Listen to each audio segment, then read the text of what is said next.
live. We are live. Woohoo. On Facebook. I got to get over onto YouTube and actually see this historic event because it's been so long, right? Facebook, right? We are live. I got to get over. Yeah, okay, I heard myself, so we know something's going on. Okay, ready? I guess we are ready, are we? Let me see. The Radical. Whoops, sorry. Something's wrong. Wait, give it a few seconds. Come on.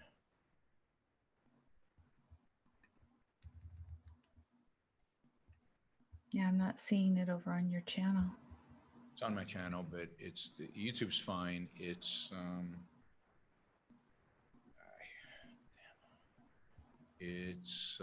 my podcasting app that's not working, so we need a second to get that.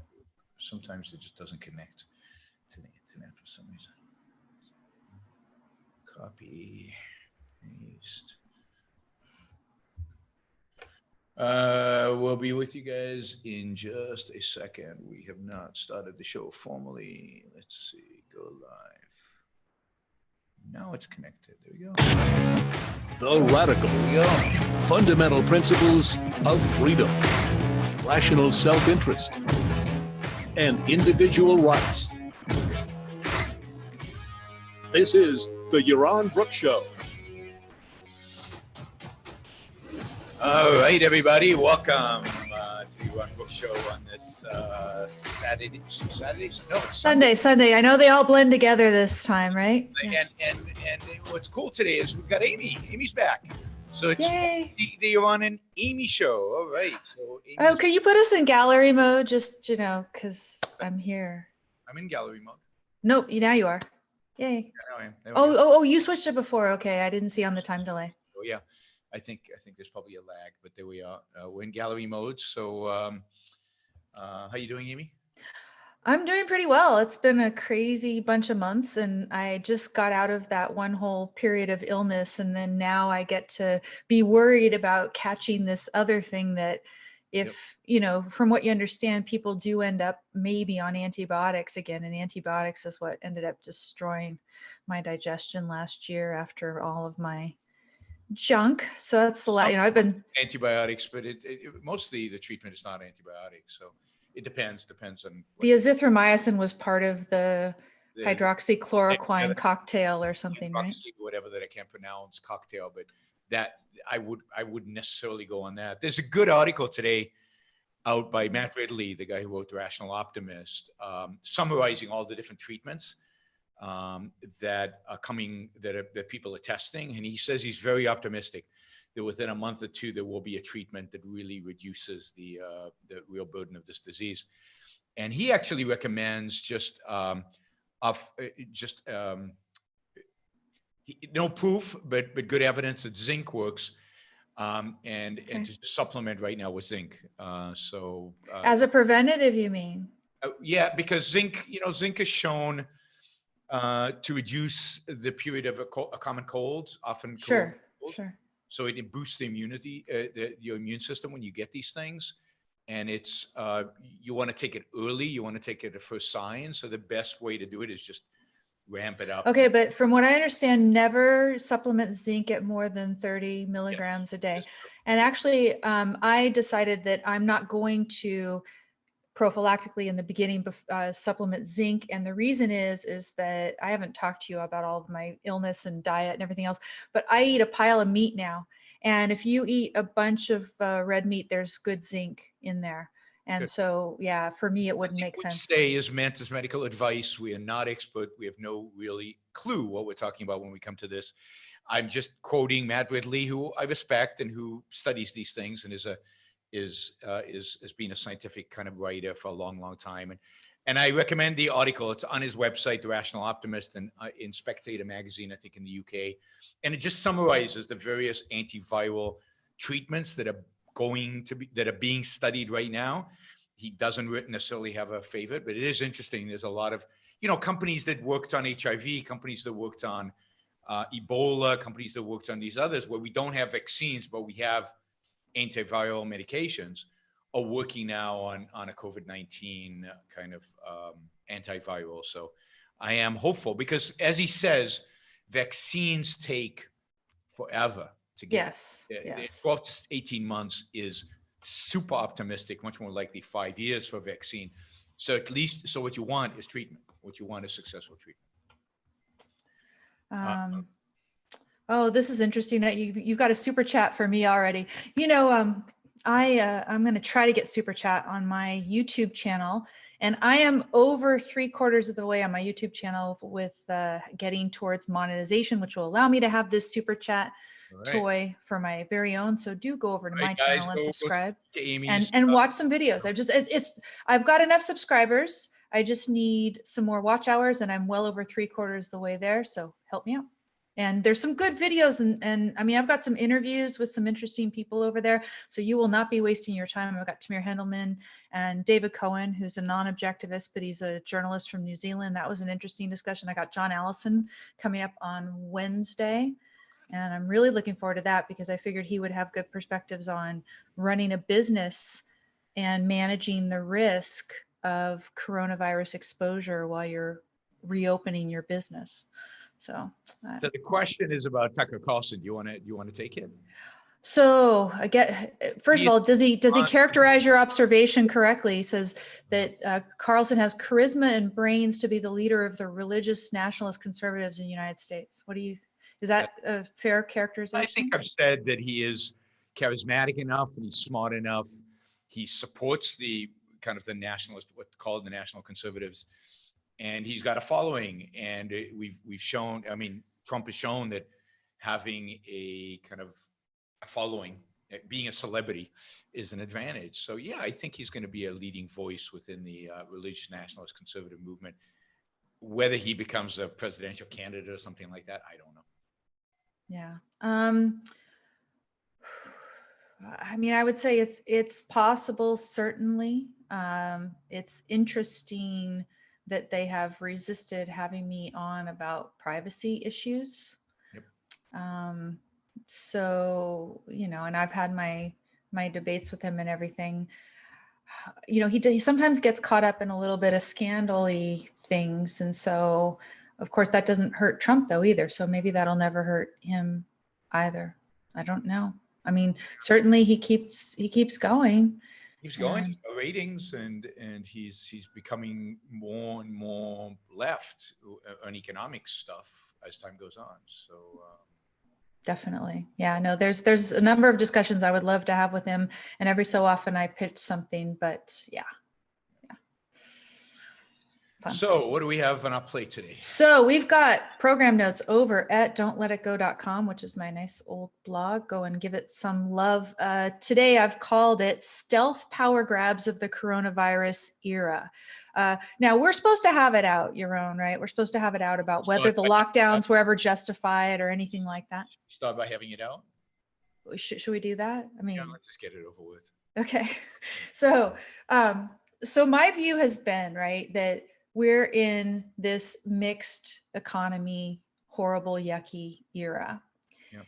And we could debate about whether, even if there wasn't this mixed economy, everything was free, that in certain circumstances, like Ebola was on our shores, then maybe there'd be a limited role for government in an emergency like that.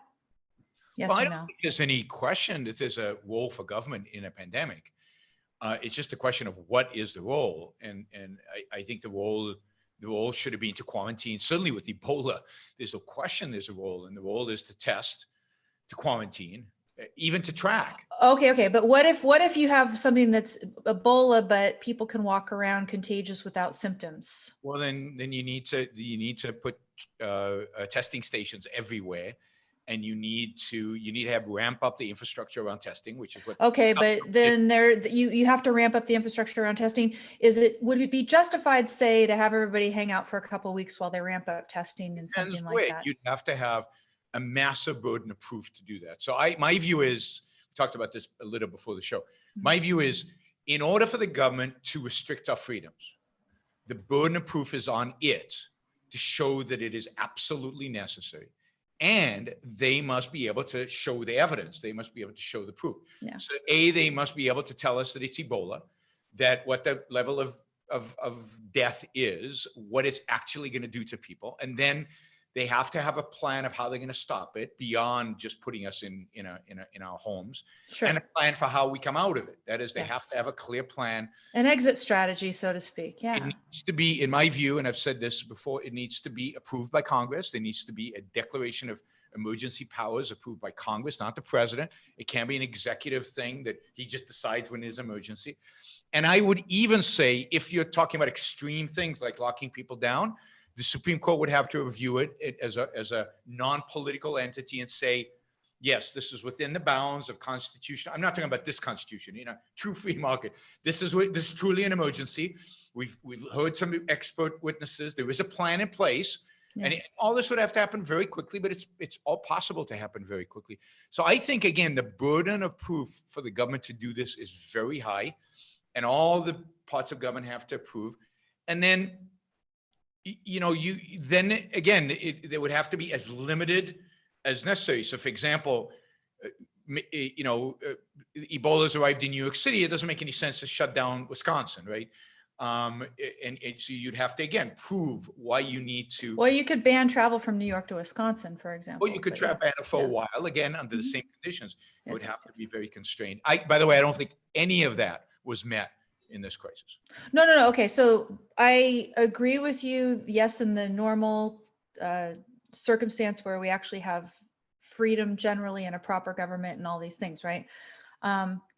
In today's world, we have a healthcare system that is extremely atrophied by decades of government interference. Absolutely. And in addition, we have, basically the ability to have it become overburdened, right? And we have the doctors and the hospitals and the nurses unable by law to refuse to provide service to anyone. It's bad law. Yeah. It's terrible law, but they cannot defend themselves, right? So, this is the thing. We've got all of these interlocking, bizarre, horrible regulations. And then you do have something that presented itself as, I think, objectively a real emergency with respect to hospital resources becoming overrun, and that if they were overrun, which arguably they at least came close to in New York, but we didn't know, we predicted it was going to be everywhere that way if we didn't do something like it, right? Best as we know, we don't know. This is several weeks ago. We have to think back, not just, what we know now. Now we know that lockdowns probably aren't justified, but back then we didn't know.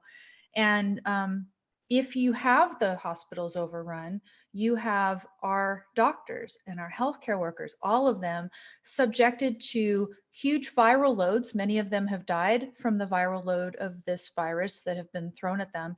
And of course, it's under horrible conditions because they work these 12-hour shifts and they're stressed. And I also talk about the psychological load. Where, they're in this mixed economy, disgusting, atrophied healthcare system, and they have to make choices like who gets the ventilator. Now, ventilators are the old thing, right? And Trump can brag about ventilators all day long, but it just shows the ineptitude of central planning, because ventilators aren't even the treatment of choice. And he's got so many extra ventilators. He's swimming in them. He's still bragging about them, but he's sending them other places because they're not even necessary. But, whatever the scarce resource is, they have to dole it out. They're just in horrible circumstance. So, go back, I make an analogy to the Ground Zero mosque situation. In the Ground Zero mosque, if we were going to ban the Ground Zero mosque properly, it would be in some sort of emergency power ratified by, you're going to override property rights. You need probably a declaration of war, all these things. Nonetheless, I was for banning the Ground Zero mosque in whatever weird mixed economy way that ended up happening, zoning or stupid, horrible, right? Today, not today, but several weeks ago, when we didn't know what we were dealing with, we saw in China, we saw in Italy, the hospitals being overrun in tragic, horrible ways. I was for, in a limited context, maybe a 2-3 week period of everybody hanging out in their homes. I at least thought it was selfish for us to do that as a personal moral basis. Again, given the total context of this mixed economy and this emergency overlay. But, yes, even a ban for a couple of weeks, if our government kept up its side of the bargain, and there would have had to be a mea culpa. You would have had to have Trump saying our healthcare system is atrophied by, decades of this, and we haven't caught up to speed. Right? And I was courting China for my trade deal. I'm so sorry that I didn't take this seriously and get the testing resources ramped up. And so none of hang that out for 2 weeks and we'll take care of it. And we're not going to do anything more than just, keep you home enough to figure this out and So then if get you you back as soon as possible. If you look at the experts who actually planned for this, who actually have documents written about this, or if you look at Amesh, who tracked this and who's written about it before and during, nobody thought, in no plan document in the CDC in preparation for a pandemic, global pandemic, is lockdowns even a possibility, is an option. So this was a from the hip, shooting from the hip, out of nowhere, based on no science, no data, nothing. Okay, now Amish has a number of times warned against the hospitals becoming overrun, though. So solve that, right? So there are lots of ways to deal with hospitals. Now, again, I don't disagree that given the ineptitude, given how bad it was in mid-March, because they did nothing all of February and the first half of March, that you had no option but to shut down New York, probably, but not the rest of the country, I don't think. But if you take, but it's hard to judge, all of those, but if you take just the shortages in hospital, if they had just looked at the hospitals in late January when he shut down travel from China, so he knew it was a problem, and they said, okay, hospitals could be overloaded, right? And they ramped up production of ventilators and ramped up production of PPE, tests, and they ramped up production of tests, which they completely screwed up, and they ramped up and they brought the army in to build field hospitals, which they ultimately did, but it was too late, too little, too late. Then I doubt any of the closures. So you can't say the closures are justified when the government has failed in everything it has done. And of course, even by your standards, there was no mea culpa. There was no 2-week closure. There was nothing. So if they had done all those things and then come to the conclusion, yes, in order to really protect the rights of doctors and so on over the next 2 weeks, we need to shut down New York, fine. But they didn't do any of that. So the less they do and the less information they have, because they had no information. Remember, they don't know how, we still don't know. Well, okay, again, they had a lot of information about the deaths and they suspected probably China was covering up. In Italy, it was just carnage. Don't know. There wasn't that many deaths in China. If you look back, I wish we only had China, right? If that was the standard, then they shouldn't have shut down anything. Well, but China, of course, shut down more draconian way than we did here. Yeah, but Italy was a disaster, but nobody knows why it was a disaster. And Italy shut down in massively draconian ways, and yet it was still a disaster. It's an ongoing disaster, even right now. And we didn't have real information about why Italy was Italy and why other countries are not Italy. And yet we acted out of, in California, elsewhere, I mean, they acted out of fear and ignorance. And you cannot have government shutting down out of fear of ignorance. They need to have data, information, and a plan. Again, the burden of proof is on them. And I don't think Gavin Newsom had provided the burden of proof. I don't think, Como did. The only place I shut down is New York City. And maybe as it rolled away in New Orleans and Detroit and a few other hotspots. But you first have to identify a hotspot and then shut it down. You can't claim that the whole of California is a hotspot. That is, by all standards, just untrue and invalid. Nothing about California is like Italy.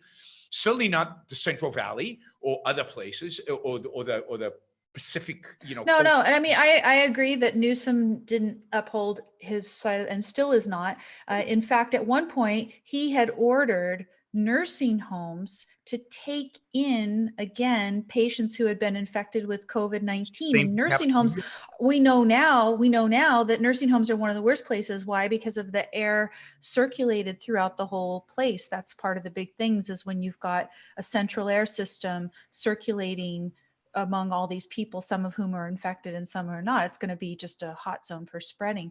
So he he has done everything, and he's in the program notes for today, by the way, in terms of the stealth power grabs going on here in California. It's at all levels of government right now.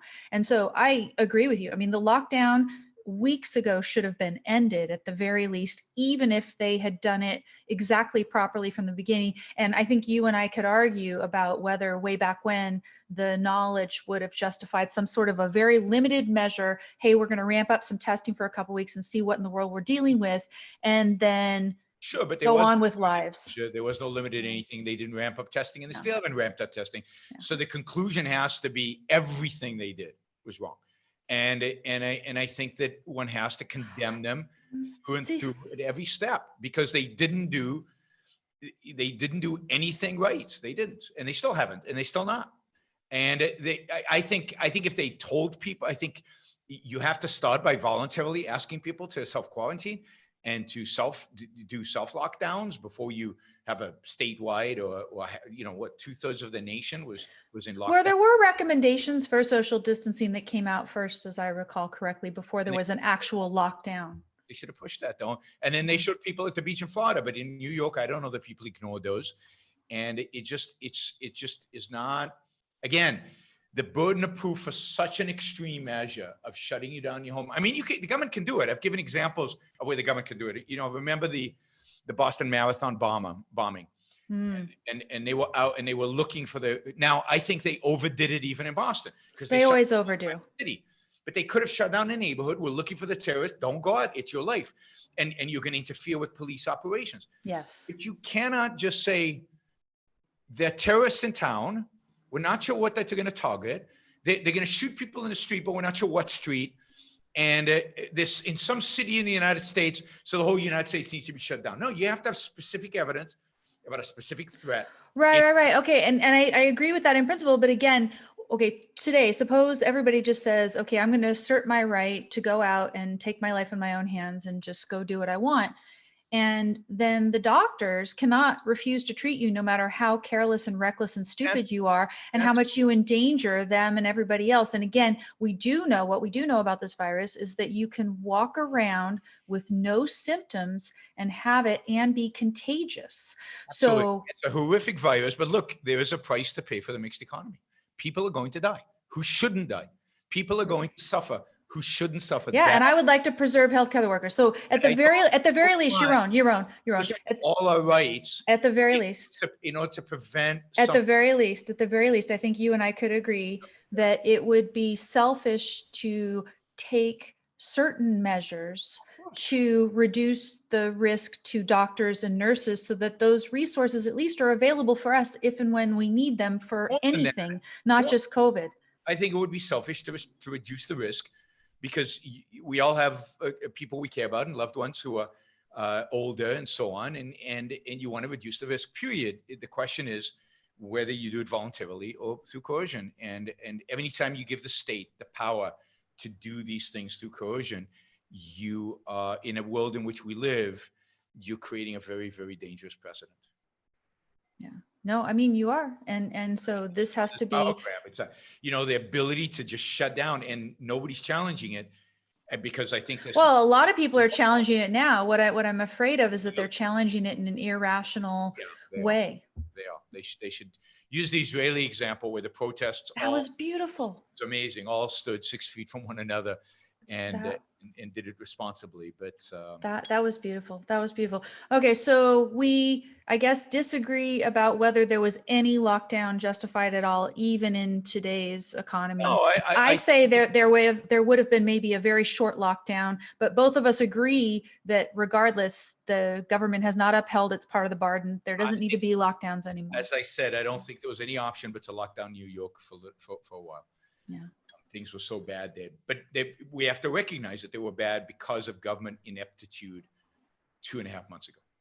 Well, not only though, because I mean, I think, again, the biggest thing that we've learned recently about this virus, right, is its transmission in those closed spaces. North Korea, or South Korea. I keep saying North Korea. Look at South Korea. Look at Taiwan. Look at how these countries handle it. Look at Iceland. Okay, but are they New York City in terms of public transportation, subways, and all that stuff? Maybe not, but just it's order of magnitude worse in New York City, because what they did in those places effectively and aggressively and amazingly. I mean, these are very, very high population and high population density places, not as quite as New York. But if you look at Seoul, South Korea, now there are unique characteristics to South Korea and to Taiwan, but what differentiates them is their aggressive testing. And if you had Yes. put testing all over New York and you had put testing, and look, New York, the people who mainly suffered were in Queens, the Bronx, and Brooklyn.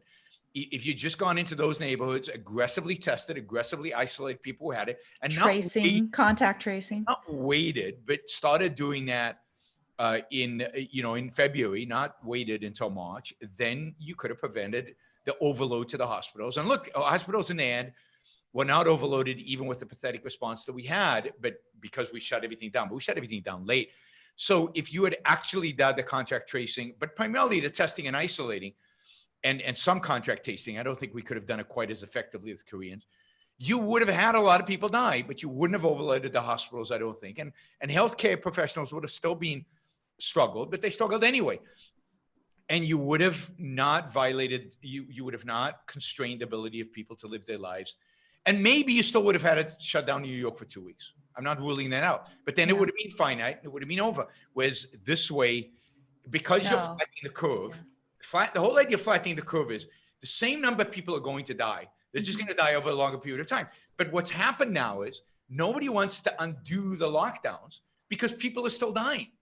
And so people are still dying. So the press of undoing the lockdowns when people are still dying, but that was the whole point of the lockdowns. It wasn't. No, and then I wonder if some of the governments are manipulating the numbers, because of course now if you increase the testing, which a lot of them they're doing in California now, they're finally starting to test people who aren't even symptomatic, et cetera. The more testing you do, the more cases are going to be revealed. And when people look at those case numbers, they get all freaked out again, right? They're doing things to perpetuate this. It's the other way around, though, because as you look at the case numbers, you look at the mortality rate is plummeting. So the mortality rate is actually going down dramatically because I'm actually seeing it about steady here locally, but yeah. Not if you compare it to the number of people who have it based on the serological tests. Okay, well, I'll have to look at some more. I'm just looking at very local stats, and it's about the same. Look at local stats of people who have it versus people who died. That's fairly static. Yeah. But then if you think about who really has it, right? Not the people who tested positive, but those people who really have it, which is a much bigger number. Then you divide. Well, and that's what I want to know. I want to know that in a more reliable way than what we've seen. So I'm thinking I'm going to have to go get my 2 antibody tests myself to find out if I've already know it, because the only people who allow it to be tested in most of the country are people who have already symptoms. That's changing here. That's changing here. I know it's changing, but so far.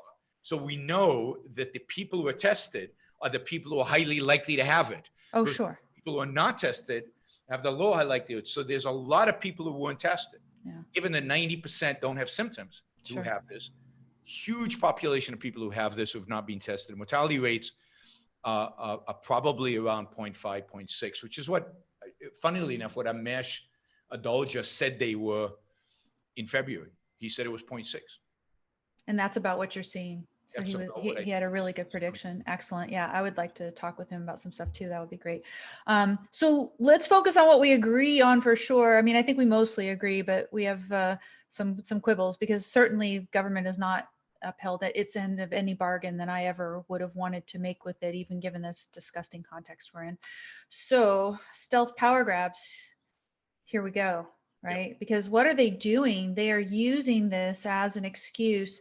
And this is true of the leftist liberal politicians. This is true of conservatives, including Trump and everybody.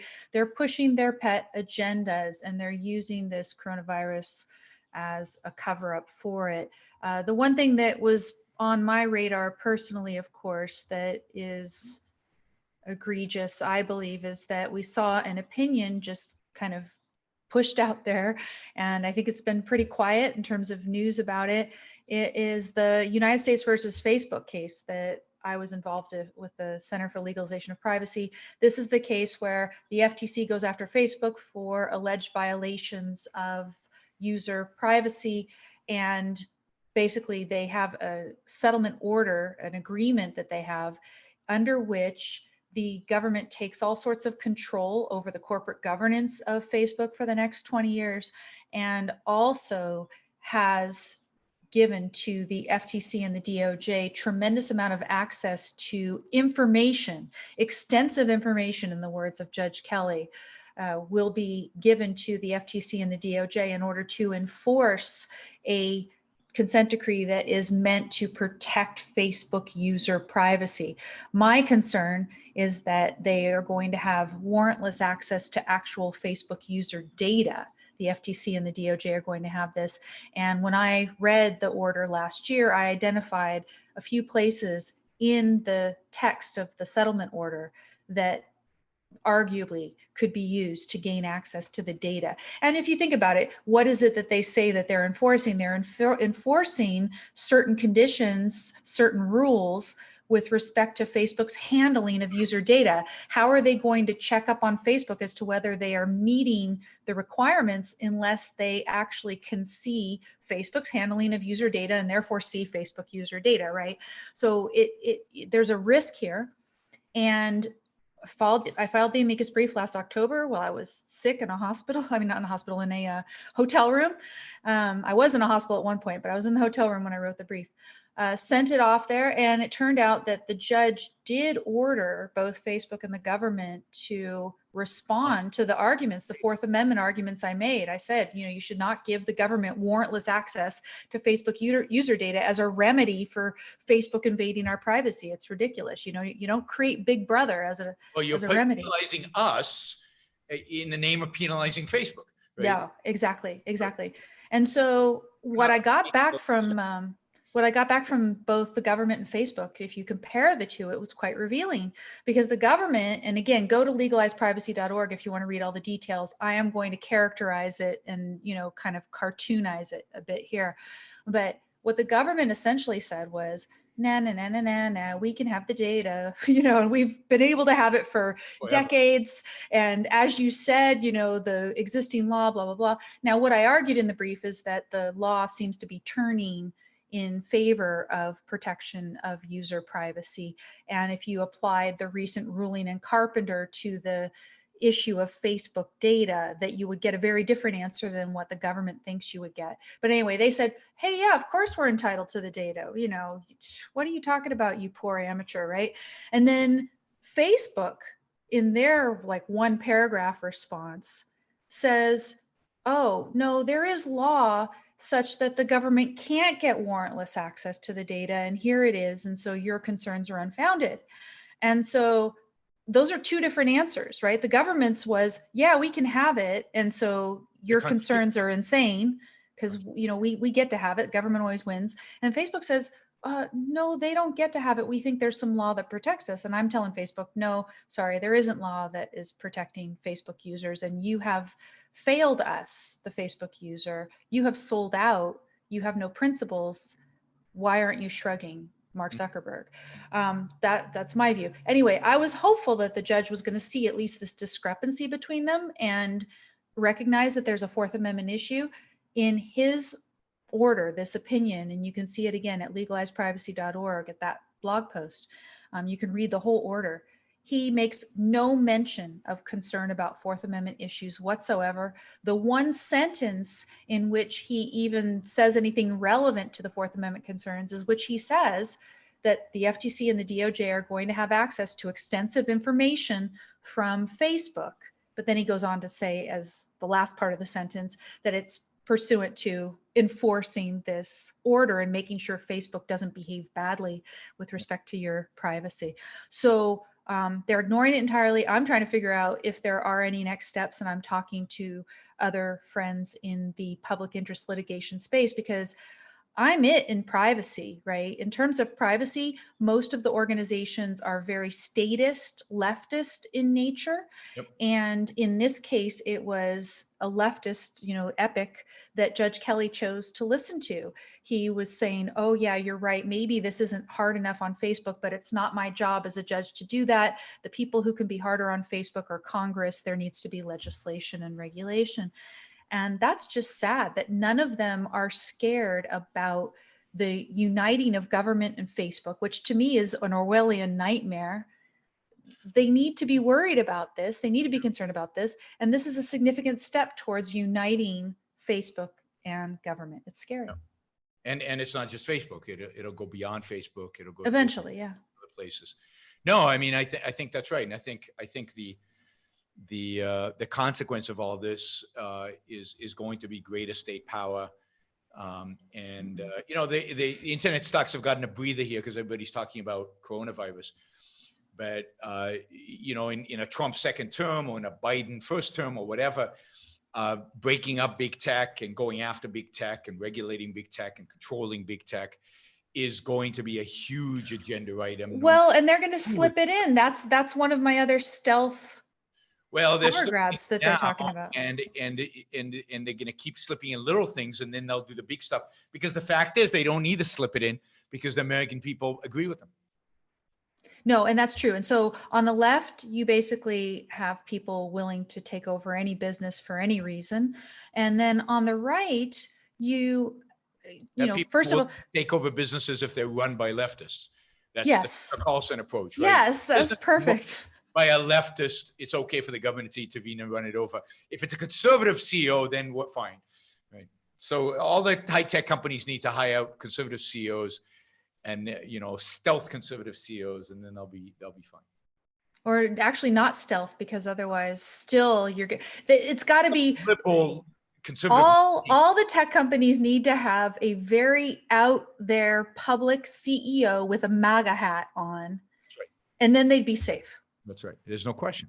That's all governing through narcissism. Yeah. This is so sad. Okay, so absolutely, you know, I mean, it's absolutely the case. So this is, I think, one huge problem that this, you know, order has been approved while everybody's distracted by the coronavirus. If you want to help me try to pursue something else, you know, again, with respect to Facebook, it may end up being futile, but this is a battle to fight, and there are other battles to fight. Go to legalizeprivacy.org. The other one that we need to watch out for, and you've probably heard about this as well, the so-called Earn It Act, that they are maybe going to pass during this time as well. And it's going to go quietly. Yep. And no one's going to pay any attention to it. There are people paying attention to it, but the mainstream media and stuff. And if you talk to Tucker doesn't want to hear about this. He wants to talk about coronavirus, and he wants to talk about, let's make fun of Joe Biden and whatever. He would support it. Well, I think you would support the Earn It Act as well, right? And how could you not, right? If you're a so-called conservative, because what is this framed in terms of? It is framed in terms of protecting people, especially the victims of child pornography. Yep. Right. And so how could you be against clamping down on child pornography? How could you possibly be? Always do that, but it's aimed really at undermining encryption and undermining privacy online. And yeah.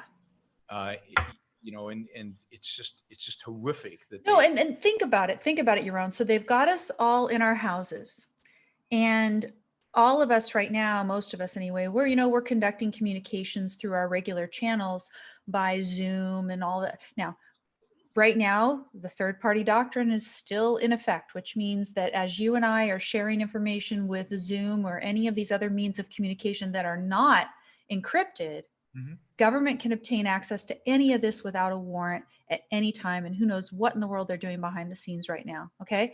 Yep. The only way for us to have private communications right now, while we're all stuck in our homes separately and we're not allowed within 6 feet of each other and the blah, blah, right? End-to-end encryption is it. And they want to remove that toy from. They wanted this for a long time, right? They were against Apple protecting data on your iPhone.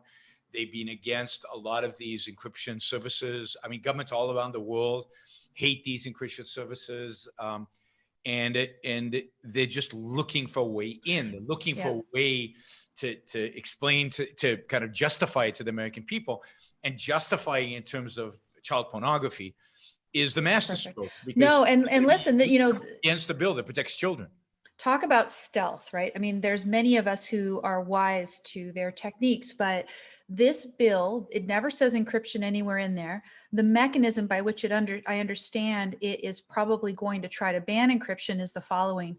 You put together some 19-member committee of people who are going to be authorized to send best practices, advisories or whatever they're going to call them, decrees to the tech companies. Mhm. And the best practices are going to be best practices for eliminating the sharing and the proliferation of child pornography, because if you don't allow it to be shared, there's no market for it. Who's going to make it? Blah, blah, blah, right?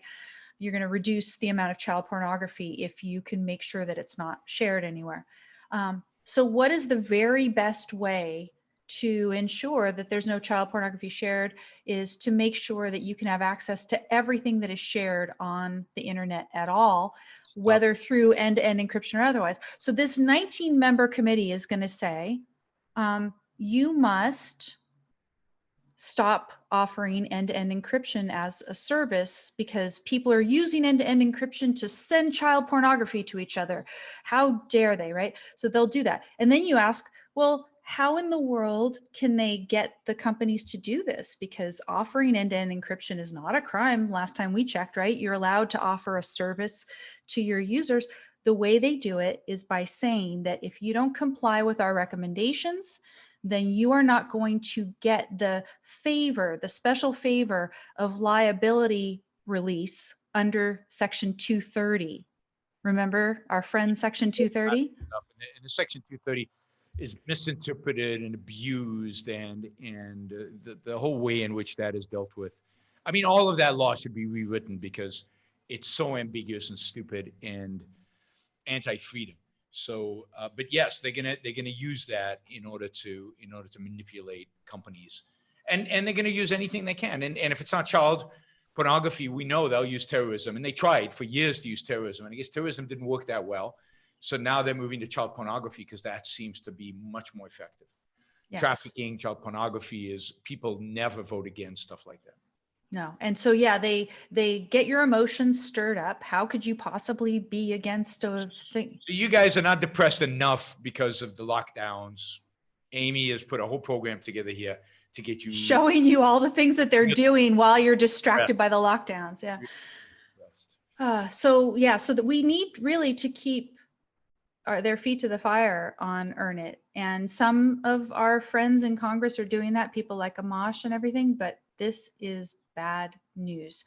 The other thing that I want to, bring your attention to with regard to threats to privacy, again, this is one more that I have on my radar. Trump is focusing his attention on the what is he calling it? COVID-4 is the next tranche, as they call it, right? They go, tranches of money. They're just, how many tranches are necessary? And did you watch München the other day? So he wants to have this infrastructure. Oh, you don't watch these? No, I don't watch news. He is a pro in terms of just throwing the fallacies out there to deflect. He's much better than Trump, even. Trump, oh my gosh. So they want to have what they call COVID-4, I guess, which is going to be the next big spending bill. And it's supposed to be focused on infrastructure. And one of the things that they talked about the other day. COVID-5, they missed one. We should tell Mnuchin he can't count. Oh, okay. 4 bills. There have already been 4 bills? Okay, so he can't count. Well, they were counting about 4 the other day. First one was about 8, then it was about 32, then it was 2.2 trillion. Now it's just the one that passed now is 450 billion. And now we're talking about the 5th one. So okay, so the 5th one is going to be infrastructure. Okay. So actually it could be my not counting right. It could be in any event. So they are going to talk about infrastructure and broadband in particular. They want to subsidize broadband. And what do you think is going to be in that bill along with the subsidies for broadband? Control. You don't subsidize something without controlling it. You don't bail somebody out without taking control over stuff. So they want to control. Broadband is the way we get our internet. And if they control it, super bad. I mean, everything about this crisis is leading towards more government control of our lives. There's no, and the infrastructure bill, I mean, it's like it's like we want to be Venezuela or Zimbabwe. I mean, I don't think we'll quite get there, but there's no sense of there's only so much money you can print. There's no consideration about that. And this is all money that's being printed, right, directly by the Federal Reserve, because the Federal Reserve has to buy all these bonds in order to, nobody else will buy these bonds. So we're talking about trillions of dollars being printed, and nobody seems to care. Nobody seems to care. And so your remedy for not getting totally depressed about this stuff is to not look at the news? No, I never watch TV news. I don't watch interviews. I don't watch these people on screen because I'll break the television. Okay, so you read about it, but you won't want to actually. Okay. See, what I want to do, But I can't watch it. I'm working at learning how to use the fun tool here on Zoom where you share the video and audio. And so I'm teaching intro logic again. So what I want to do is I want to shred some of these just like I used to shred Obama speeches. Okay. And playing a little clip and then shredding it, I think will be quite cathartic. But Yeah. I'll let you know how that works out. Maybe I'm just going to get more stressed out than justified. Who knows? It's an easy, Zoom makes it very easy to share screens. Yeah, it's the audio that I was having trick with the other day. I have to download something or I'll figure it out. In any event, maybe I'll need a tutorial from you, who knows, but I put in the program notes again, go to don'tletitgo.com. I put just a little tweet from Amash just to let you know that, yeah, it is the case that there is no transparency, no accountability on these big bills either. We have Amash there complaining about not being able to even have any debate or deliberation remotely. They negotiate these bills on their own, and then it's Mnuchin and Pelosi. Mnuchin is a Democrat, really, on economic issues. He's a Keynesian, he's a Democrat. And Mnuchin and Pelosi basically negotiate these things. Mnuchin then gets Trump to agree to whatever Mnuchin has negotiated. And the Republicans vote for it because Trump says it's good. And and with the exception of a handful of Republicans, nobody votes against them. Massey, who was holding up the bill in order to have some discussion about it, was pilloried by Republicans as this traitor and who didn't care about human life because people are going to die, and didn't care about the poor people who are losing their jobs and everything. This is Republicans doing this. So, and they believe that the more money you throw at stuff, the better. The more government money you throw at stuff, the better. I mean, just think if Obama was president and he was proposing basically what'll add up to about over $3 trillion of government spending to address this crisis. Republicans would be apoplectic. They would be going nuts. I mean, Obama's bill after 2008 was $800 billion. And I mean, the Tea Party and Republicans basically declared it the end of the world. And now Republicans are voting for $3 trillion of stimulus. And everybody's going, yeah, that's what's necessary. We don't have any options. And debt is fine. It's easy. We're only paying 0% on the, it's cheap. Why not? Let's go for it. Let's borrow as much money as we can. Well, and how scary is 0%? And that's a whole nother topic for another day too. I mean, that's part of it. Yes, 0% is very scary, particularly if you have to live off of savings as old people. Yes, exactly. So then we find out that if Trump doesn't get his way, he always is threatening now to adjourn Congress. Yeah, but he's not an authoritarian, Amy. He has no authoritarian tendencies. But Pelosi, she deserves it, right? I mean, it's Pelosi. So it's okay to adjourn Pelosi. That's it. April 15th, ABC News, President Trump threatens to adjourn both chambers of Congress so he can make appointments to fill vacant positions and judicial slots. That is scary. I always worry about when they report stuff like that, if they got the actual quote or not. Well, so here's the quote. He says, if they don't act on getting these people approved, Trump says he will have to do something, quote, that I prefer not doing. Okay, but did he actually say he's adjourning Congress? Well, he threatened to do it if they don't appoint. Okay. Well, he's insane. He's nuts. I believe. Well, okay. So in the back of my mind, I have that, we're supposed to have this resurgence of the invisible enemy, the plague, whatever it's called this week, right? It's supposed to come back in November.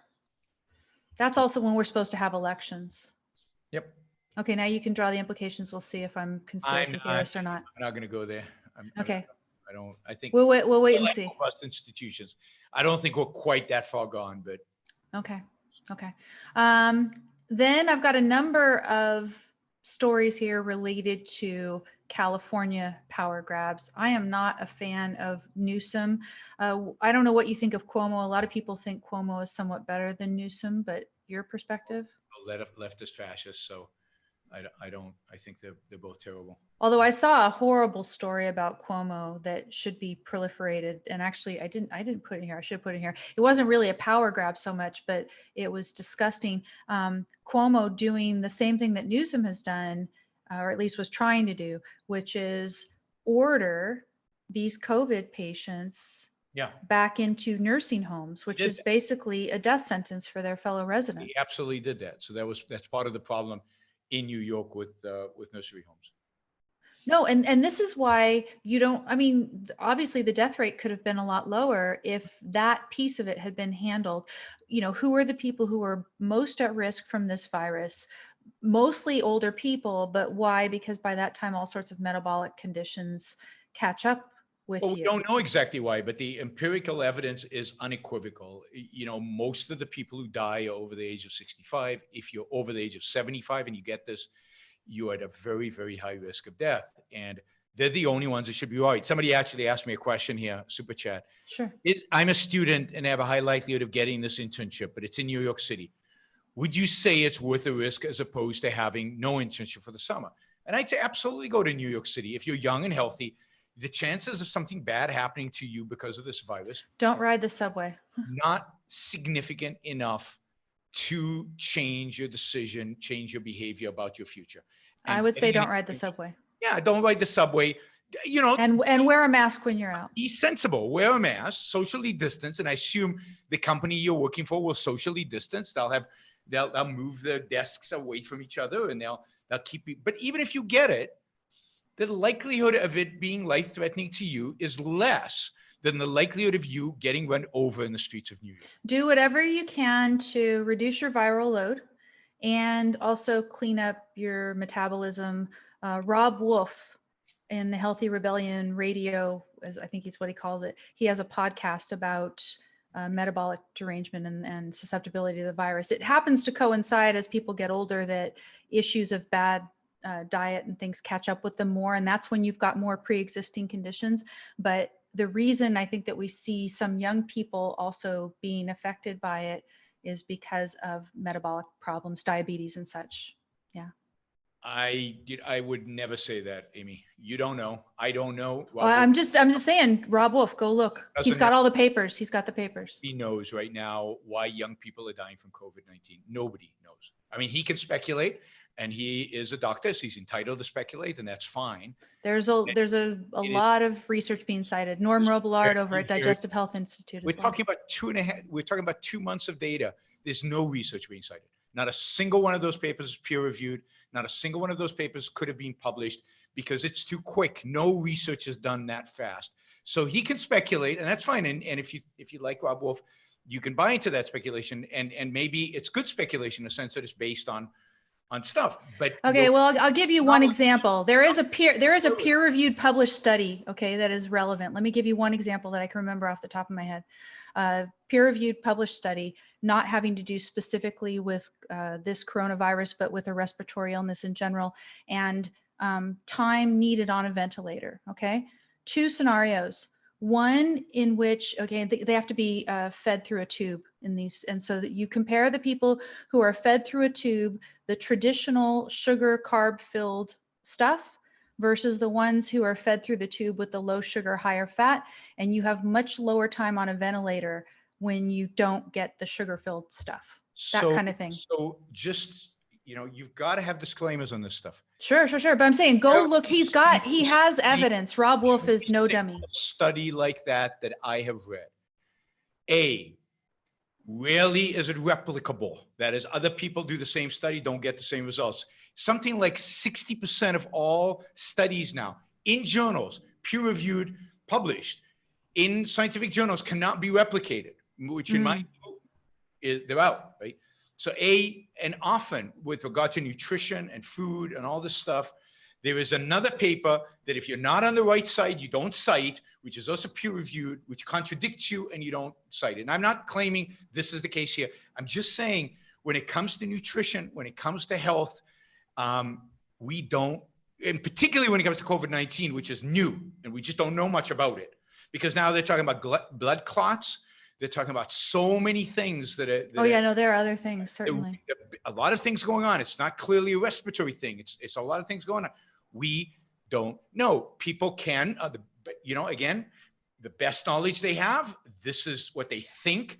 But to claim certainty or to claim high levels of confidence, I don't think in the medical profession today anybody can claim high levels of confidence in saying why young people are susceptible. I know people who are on the right kind of diet, who exercised regularly, who are marathon runners or whatever, and who got really, really sick from this. Are you talking about David Latt?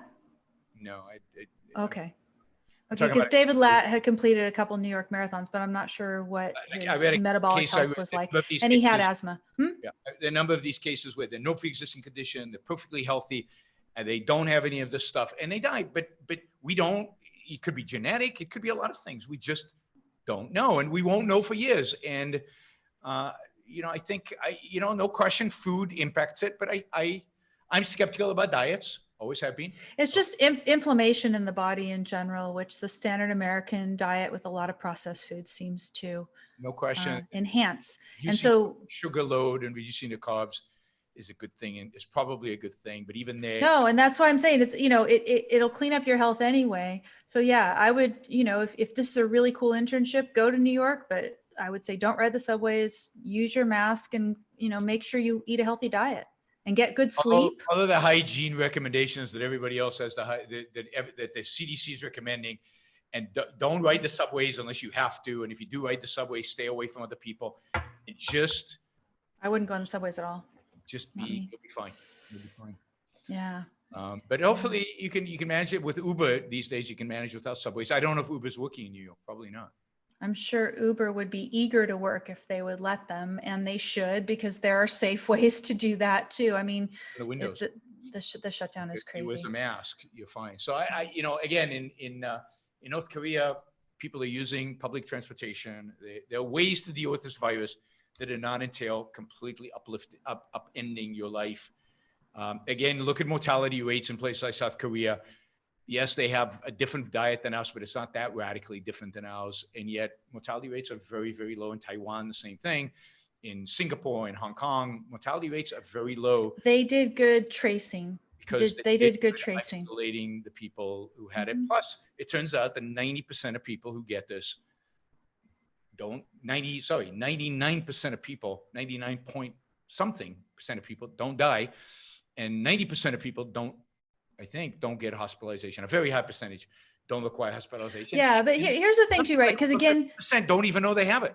Well, and like you say, Yaron, though, there's a lot we still don't know about this virus. Yep. So the fact that the people don't get immediately sick doesn't mean that it doesn't stay in and do something weird down the road. So for example, and again, I'm not a doctor, but the thing that comes to mind is the chickenpox shingles connection, right? People who had chickenpox as a kid, they have some mild thing and then they're fine. And then supposedly there's a danger of shingles when you get older, which is horrible. So, the fact that the people aren't sick now doesn't mean that nothing's going to happen to them later with this. It is a weird virus. Most of us are going to get coronavirus. Most of us are going to get this virus. Well, what if there's a vaccine? What if there's a vaccine? If you can hold out till there's a vaccine, then you won't. 4 or 5 years, probably. You're probably going to get it. 4 or 5 years. 12 to 18 months, a mesh on. It's a lot of interviews. He's an optimist. You look at vaccine research and you look at what's going on. Vaccines are really, really, really, really hard. Okay. And I would not be surprised if it took 4 to 5 years to get a vaccine. Don't count on not getting this virus. Stay healthy, stay fit, and try to avoid it as much as you can. Well, then hopefully it'll be the kind of thing like shingles that if you get a vaccine later, then you can avoid getting shingles, even if you had chickenpox as a kid, something like that. Vaccine. I don't think I ever got the shingles vaccine. From what I hear, you want to, because it's unpleasant stuff. So. All right, let's go through some of these questions. Yeah. Oh, you got questions? Okay, because I got more horror stories, but you want questions? an hour. Yeah. What do you think about acts of civil disobedience against the lockdown? I mean, I think the ones I've seen I don't like because they don't respect social distancing. They don't respect the fact that this is a threat to people. They are way too nonchalant about it, and they don't respect the science. So I think people claiming that this is a hoax, or people claiming this is just a flu, or people claiming that this is nothing, are doing a disservice to the argument against lockdowns. So I'm for civil disobedience if you do it right, which means if you do it while respecting the science behind it. I agree, even though I was potentially for a limited lockdown if the government upheld its end of the bargain. It has not. So yes. All right. So here's some that are unrelated to Corona. What do you think of Glenn Greenwald of The Intercept? Noam Chomsky and him are close. He is charismatic, heir apparent to the hate American nihilist left. Yeah, I mean, he's a nihilist, leftist, hate America first. You know, he's an awful human being. I don't think he's the heir apparent to Noam Chomsky, because there will be no heir apparent to Noam Chomsky. Noam Chomsky is this famous academic who did academic research in linguistics, and everybody cites. And he is. I don't want to say anything positive about Noam Chomsky, but he is a giant of the left, if you will. I think Glenn Greenwald is a nobody and a nothing. He will be a spokesman, but he's not a Noam Chomsky. He'll never have the resonance of a Noam Chomsky. And that's good. I mean, I hope Noam Chomsky goes away and that nobody replaces him, because all he's done is distort, pervert, and spread lies. I met Greenwald once, and it was his book around the whole Snowden thing and everything. And so I spoke with him, a little book signing and everything, and talked about this issue of the third party doctrine. And he just, no. I mean, the only good thing that Greenwald has done, as far as I know, is the work he did with Snowden. But that's nowhere near enough to forgive him for the evil. And then what did he do? I think he actually corrupted Snowden's thinking to a certain extent as well. Yeah. Okay, what do you think of Pam Geller? She fought against Ground Zero Mosque as a symbol of conquest of 9/11. She is a mixed bag in terms of principles. A mixed bag is, yes, she's mixed her with a lot of bad. She's a conspiracy theory nut.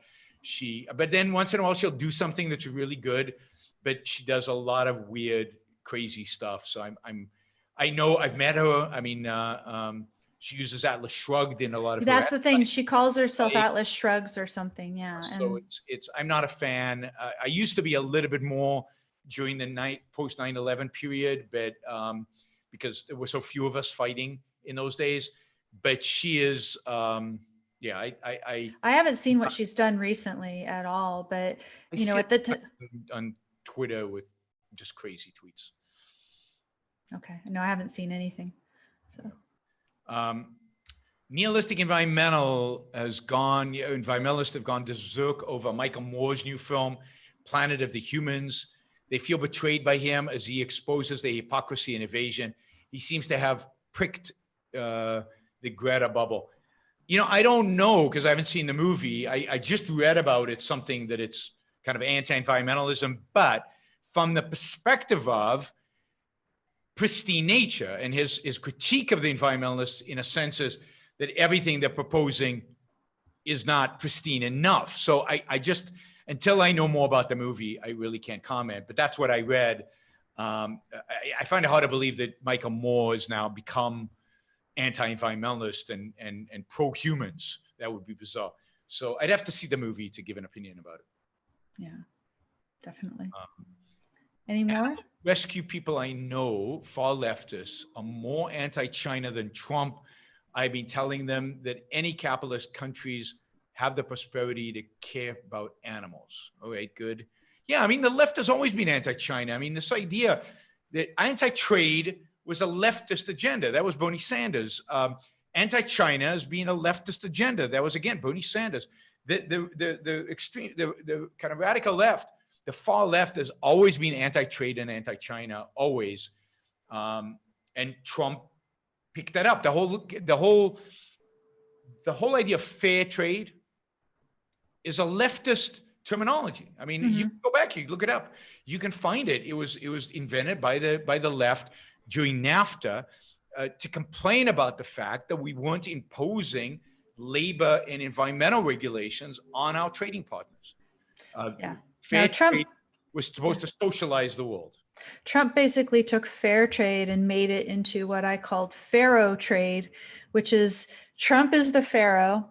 And whereas the pharaoh had all of these laborers, whether paid or slave, I think they were actually more like selected and specially paid to do this, build these pyramids. Yeah. And Trump wants certain industries, favored industries, to build a trade surplus for him. And just as these pyramids are just basically, sort of monuments to the pharaohs, the trade surplus was not going to be any more meaningful than just a monument to Trump, a tool for him to get reelected.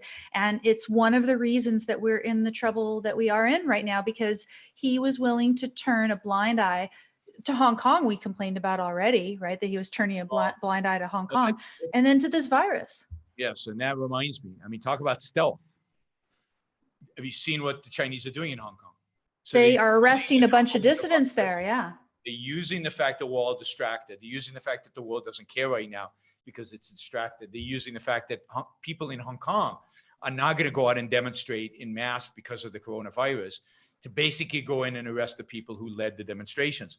And talk about stealth. That's probably the worst thing that's happening that nobody's reporting about, nobody cares about, nobody's talking about. It's just truly disgusting. Yes. And it's truly horrific. And it's so sad because as you guys know, I'm a huge fan of Hong Kong. See, I knew you could think of some of these stealth power grabs because yes, they are there. And yeah, it's probably worldwide. And there's probably someone who knows a lot about European politics who could list a whole bunch of European stealth power grabs as well. What I've got is I've got our country, I've got California. I should have thought of the example of Hong Kong. So good for you. What do we have here in California? We have a number of California cities going to the governor and saying that they want all of the normal transparency rules that they are under waived in the era of coronavirus. And what's the reason? Well, they're so overburdened because they can only do essential services with regard to handling the coronavirus emergency, that they shouldn't have to provide, the freedom of information sort of reports about how they're spending money and using all the resources that the taxpayers are giving them. In the meantime, you have something that's not even so stealth, but there's a couple examples where Newsom is just using this as an opportunity to redistribute money and have a bunch of more social welfare programs. So he's got this one, I've got the link in the program notes, and then I'll tell you about one that's related that's not in the notes in a second. But taxpayers in California are going to pay restaurants to feed seniors in California. So you apply if you're a senior, and you can get $66 per day of restaurant food paid for at taxpayer expense. And all you have to do is make less than $75,000 if you are an individual, or for a family of four, less than $154,500. Is this food delivered to you? It could be delivered or picked up, I suppose. I guess it should be delivered, right? So I actually have to admit my statist credentials here. I actually suggested this instead of a $2.2 trillion stimulus package. Yes, instead of lockdowns, what you do is you isolate old people and you provide them with food. You give them, the government takes a certain amount of money and it gives them Uber Eats, and it provides them with the ability, some kind of voucher so that they never leave their home. So that the idea is you get the voucher if you guarantee not to leave your home, and it's only good for delivered food. But that has to be instead of the lockdowns and instead of the stimulus. But no, this is in addition to. They're going to keep spending money like there's no tomorrow and keep loading it up and loading it up and loading it up. And then the other thing they've done is, the schools are all closed, and there's dubious evidence as to whether the schools should have even been closed in the first place, right? But the schools have been closed all this time. I guess they're going to be closed through the rest of this school year. And he's been using the cafeterias at the schools to provide food, not just for, because they have these normal low-income student programs where they give free food to kids while they're at school during the school day. They have been sending home food for days worth of food for entire families and making taxpayers pick up the bill for this behind this. And there was an article about that recently as well. Expansion of welfare. I mean, it makes sense. Well, and did you, I guess you didn't see the clip, but I actually saw the clip where somebody asks Newsom, well, isn't this a great opportunity to enact your progressive agenda? And he says, yes, essentially. Never let a good crisis go to waste. The famous words of Rahm Emanuel. I don't know if he invented that term. It's too good and too obvious for him to have invented it, but he's the one who's always cited in that under Obama after the crisis. And of course, now it's Republicans doing it as well. And, nobody cares. Well, and Obama, I mean, not Obama, I'm calling him Obama. Trump, well, I just called Trump Obama. The immigration ban, the 60-day immigration ban. Never let a good crisis go to waste. Yep. The arguments that he's been making in the briefings about the supply chain, as he calls it. We have to do something about the supply chain. I was right about the supply chain. He says, essentially, he wants to force all the companies to be domesticated. He wants to destroy globalization. He wants to destroy, all the manufacturing overseas. He wants to bring all the manufacturing back. He wants to aggressively lower our standard of living and quality of life. Yes. Right. I have, okay.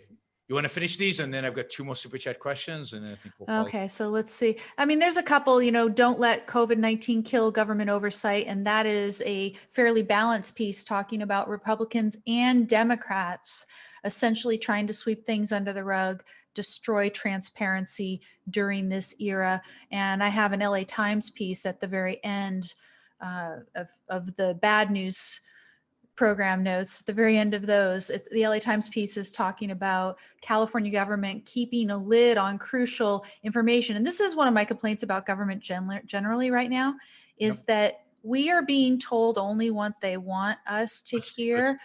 Too much. And it's what we talked about with Snowden, right? Mm-hmm. Government should not have stuff secret unless it's truly national security and it's a short period of time. There should be no FISA courts. There should be no secret courts in America. There should be no information not accessible to individuals to get. And the fact that they're not being the more crisis, the more transparency they should be, not the other way around, because of all the things they're sneaking in there to violate our liberty. Yeah. And instead, what do we get after 9/11? We got the Patriot Act, which is still in effect. Yep. Still in effect. And now they are building on the precedent set by that in this coronavirus era in ways that I think, again, they are going to try to ban end-to-end encryption. And if you ever want to have a big discussion about why we really should be allowed end-to-end encryption, we can. But in essence, I think government has been spoiled. It needs to go back to the era in which if it wants to investigate somebody, they actually have to present a warrant to that person. Yep. They have been made lazy. They're lazy. They want to go to the third parties. They want to go to the Facebooks and the Apples and the Googles and just ask them for information. They don't want to have to go to a judge. Yeah. They don't have to present a warrant to the subject of the power lusting creeps. That's what they are. And that's what government represents today, is power lust. And why should they have to go to a judge when they can get it directly? The power lust permeates all of government, and it permeates the people because people want them to have the power. That's why they have it. So I guess, what can we do? What can we do, Yaron? I mean, we need to actually probably promote a rational form of civil disobedience. Oh, I know one good form that I saw that I was so happy about. I hope you saw this too, because it would have just made you happy, I think. Do you remember when de Blasio put that text out there with his little graphic and he said, we want you to report your fellow citizens who aren't social distancing properly, and he gave a number and you're supposed to send a photo of the people who weren't social distancing properly to such and such number, right? And you know what he got, right? No, I don't. What did you get? He got penis photos. Good. He got memes of Hitler. Good. Just overwhelmed. Social, that's great way to protest. I love it. I'm not a typical, chapter and verse quoting from Ayn Rand, but that quote that she says about defiance, not obedience, is the Americans' answer to overbearing authority. That was exactly what they did. And of course, they were doing it from the comfort of their own homes. They were maintaining proper social distance while telling him, no, whatever the emergency is, this is not an American way of dealing with it, to have Americans ratting out their fellow Americans. But that's, yeah, but I don't know how many, it's hard to tell whether it's too late for disobedience or not. I'm pretty pessimistic about the state of America and where we're heading. I mean, somebody writes here, what is left for me, he says, libertarian, who wants nothing to do with the two-party duopoly and wants to break away from it. Is my state and country dying? Dad, it's dying. It's dying. And what you should do is stop obsessing about politics. Try to improve your life to the best that you can within the context of where we are. And to the extent that you want to dabble in politics, be a critic. You don't take sides, criticize and educate people about what the alternative is. And it's still true that that people out there need to be educated about what this country really represents and what they're losing, what they're giving up. But it is the people giving up. It's not one political party or another. No, exactly. Yeah, Mark says, it's a quote from Saul Alinsky. Saul Alinsky said, never let a serious crisis go to waste. And I wouldn't even be surprised if Saul Alinsky got it from somebody else, but it seems too obvious. But Rahm Emanuel is usually cited as the source of that. Of course, Rahm Emanuel and Obama studied Saul Alinsky's work. I think there's plenty. No, they got it from Alinsky, I'm pretty sure, yes. Rules for Radicals is the book. Here's a psychological question. Does being neurotic mean that you have low self-esteem? When you feel a need to get external validation, does that mean you have a low self-esteem? We are not psychologists, so I can't say that all neurosis is a consequence of low self-esteem, although I'm sure some of it is. But I'm worried about making every psychological problem about self-esteem. In a way, every psychological problem is related, but I wouldn't want to draw direct causal relationships without. You could still have healthy self-esteem and a neurosis. I think that's I right. believe, because, a lot of times the neurosis is something that is because of something that happened in your childhood. And if you have been undergoing treatment for it and you have it in a certain perspective and you are doing your ultimate best to live your life, you could have a healthy amount of self-esteem. It's the kind of like, if you're seeking validation, if you're seeking like a causeless validation from people all the time, but if you would like to, for instance, be appreciated by people whom you admire, that's very different from like just seeking validation by having a huge Instagram account and people clicking like all the time or something. There's different ways where there's a validation that's meaningful and valuable, and then there's a validation that isn't. Yeah, that's good. That's a good answer. And then, yeah, it really depends on what you mean by validation, why you need it, right? I mean, a lot of times you think you have a new idea, you want to talk to a friend because you want to know, am I on the right path? No, I've had that. I've had that with my theory about the third party doctrine, because I have people in the field who just say, well, that's basically crazy. And so then I go to my lawyer friends whom I respect and I run it by them and say, hey, is it, because you need that check sometimes, especially if you're doing something radical in the world. But if it is that you can't be confident of anything you do without somebody else telling you it's okay, then it's a problem. Then it's a self-esteem problem. But if you realize that other people can help you improve your ideas, then you can use other people to help validate stuff. It's a great resource. So, and that's not an issue of self-esteem at all. You shouldn't think self-esteem is about producing everything yourself, making everything yourself, thinking everything yourself. I mean,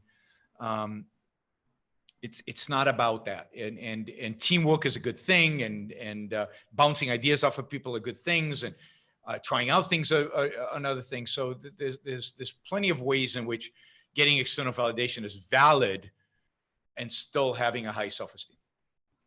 Definitely. Are there more questions?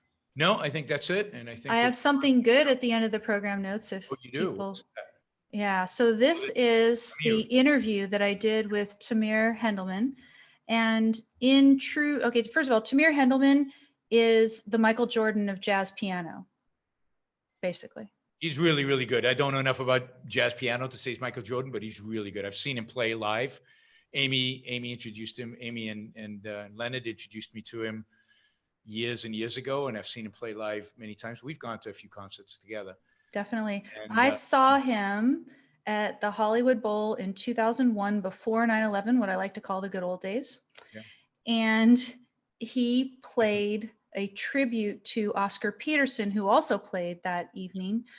He played Canadiana Suite by Oscar Peterson. Apparently there is no recording of that performance available, and I am crushed. It was so amazing. And I had never been a jazz fan. I had been going to Hollywood Bowl regularly for classical, and then did this one jazz show. And I was just blown away. And then it turned out on the intermission, I was just running to the ladies' room and I bumped into him and actually got to talk to him a little and said, hey, where do we find, and he tells me his website. And then I took Leonard to a show and then been going ever since back there in 2001. Yeah. And he's in addition to being a phenomenal piano player, he is just a nice guy. Yeah. He's just a sweetheart of a guy. So it's fun to talk to him and to chat. I mean, in my case, he's also Israeli, so we can talk a little bit of Hebrew, but he is he's a really nice guy, and to watch his fingers move on a keyboard is something else. It's just, yeah. So check out, I've got the interview. So you get a free introduction to Tamir. He actually introduces a couple clips of performances and gives the context for those. So you get to hear a sample, you get to experience what I call his equanimity and warmth that he always has. And he still has it during this era. He is putting on a series of concerts. That's how musicians are often supporting themselves during this time.